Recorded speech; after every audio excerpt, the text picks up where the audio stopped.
ในตอนเช้าของวันที่2มิถุนายน2025ที่ห้องการบ้านพลสวัสดิ์516เมืองล่องซานแขวงไซสมบูรณ์ท่านพลจัตวาบัวพันธ์อินทปัญญา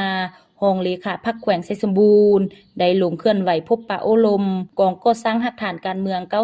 920เขาร่วมมีท่านพันเอกทองเพียรกงเสด็จรองกองบัญชาการปกสแขวงไซสมบูรณ์มีหัวหน้ากองบัญชาการปกสเมืองล่องซานหัวหน้ากองก่อสร้างหักฐานการเมือง920และอำนาจการปกครองทั้ง8บ้านตลอดฮอดพนักงานก่อสร้างหักฐานการเมืองเข้าร่วมในกองประชุมท่านพันโทสอนไสนอมังเมฆหัวหน้ากองก่อสร้างหักฐานการเมือง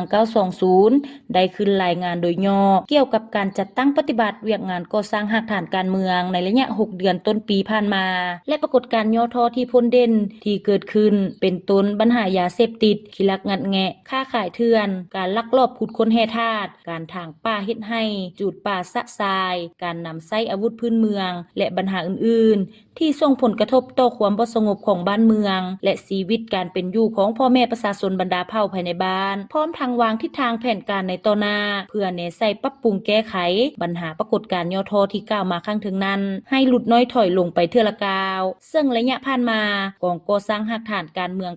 920ได้เอาใจใส่เคลื่อนไหวลงโฆษณาโดยนำเอามติคำสั่งต่างๆของคันเทิงลงเคลื่อนไหวโฆษณาให้อำนาจการปกครองบ้านและพ่อแม่ประชาชนได้รับรู้และเข้าใจต่อกับแนวทางนโยบายของพรรคและระเบียบกฎหมายของรัฐโดยปฏิบัติตาม4แผนงานใหญ่ของเวียกงานก่อสร้างหักฐานการเมืองก้าวหน้าเวียก4เนื้อใน4คาดหมายซึ่งปัจจุบันสร้างบ้านป้องกันความสงบดีได้7บ้านขึ้นบัญชีเป้าหมายประเภทต่างๆได้253เป้าหมายเก็บกำคนมาพักเซาชั่วคราวได้ทั้งหมด68คนหญิง17คนคนบ่มีหน้าชั่วคราว 1,194 คนหญิง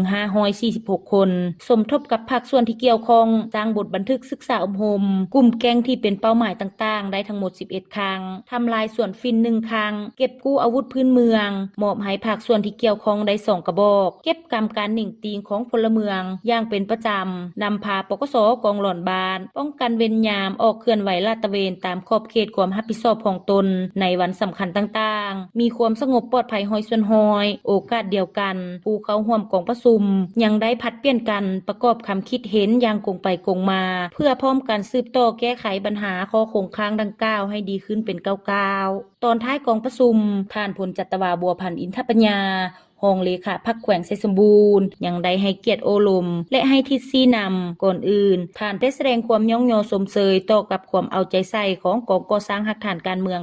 920ในการจัดตั้งปฏิบัติเวียกงานดังกล่าวผ่านมาเห็นว่าญาติได้ถึงผลงานในหลายด้านเคียงคู่กับผลงานดังกล่าวก็ยังมีปัญหาข้อคงค้างที่จะต้องได้พร้อมกันสุ่มใส่แก้ไขในต่อหน้าพร้อมทั้งเน้นหนักให้พนักงานหักฐานการเมืองต้องเป็นเจ้าการสืบต่อนำเอาแนวทางของพรรคระเบียบกฎหมายของรัฐมติคำสั่งของขั้นเทิงก็คือแนวทางป้องกันชาติป้องกันความสงบไปจัดตั้งเสื่อมซึมทางเลือกและทางกวางเฮ็ดให้พ่อแม่ประชาชนบรรดาเผ่ามีความรับรู้และเข้าใจแจ้งเชื่อมั่นต่อการนำพาของพรรคในสภาพการอันใหม่สุ่มใส่พร้อมกันต้านและสกัดกั้นบรรดาปรากฏการณ์ย่อท้อภายในสังคมให้หลุดน้อยถอยลงเอาใจใส่ใกล้ชิดติดแท้พ่อแม่ประชาชนนำพาปรับปรุงปัวแปลงแบบแผนการดำรงชีวิตที่ถูกต้องสอดคล้องตามแนวทางของภาครัฐและแก้ไขชีวิตการเป็นอยู่ให้นับมือนับดีขึ้น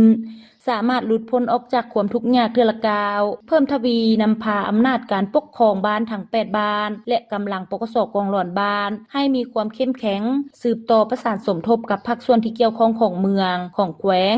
ในการขึ้นทะเบียนสัมมโนครัวเอาใจใส่ขึ้นบัญชีเป้าหมายที่ก่อความบ่สงบให้ละเอียดหัดกุมพร้อมนั้นยังได้เรียกร้องมายังอำนาจการปกครองบ้านในการเต้าโฮมความสามัคคีพ่อแม่ประชาชนบรรดาเผ่าช่วยกันเป็นหูเป็นตาและอำนวยความสะดวกให้กับเจ้าหน้าที่ในการลงเคลื่อนไหวเวียกงานต่างๆตั้งหน้าเข้าร่วมในเวียกงานป้องกันชาติป้องกันความสงบพร้อมกันสร้างบ้านของตนให้กลายเป็นบ้านป้องกันความสงบดี